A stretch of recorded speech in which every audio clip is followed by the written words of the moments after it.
And in our Medical Edge today, sex after cancer. A team at the University of Cincinnati Cancer Institute has a free program just for women. It's a seminar this weekend, and its goal is to help women restore romance and better intimacy in their lives.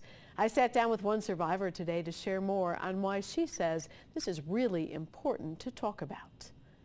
When Kelly Reichart was first diagnosed and successfully treated for breast cancer, she was the mother of 2 young boys.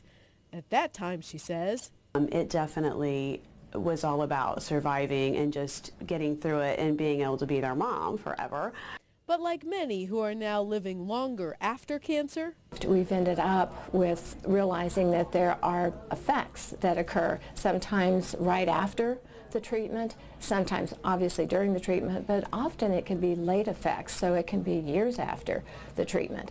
Those effects can be physiological changes that harm the heart and the bones, but in Kelly's case, she also recalls, you know, you're left with new scars, you're left with being bald. It's like, really? Does anybody, you know, does my husband even find me attractive?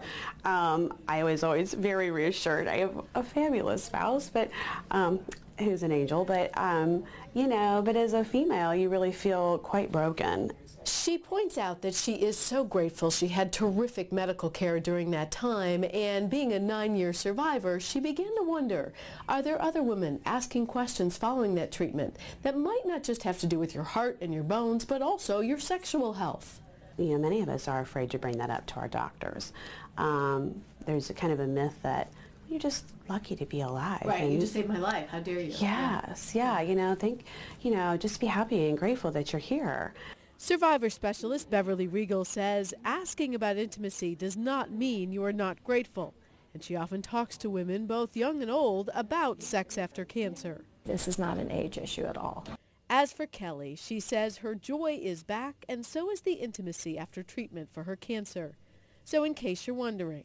There absolutely is sex after cancer, and it can be very good again. Don't you love her? That free seminar is this Saturday. It runs from 8:30 to 1. She got me all choked up.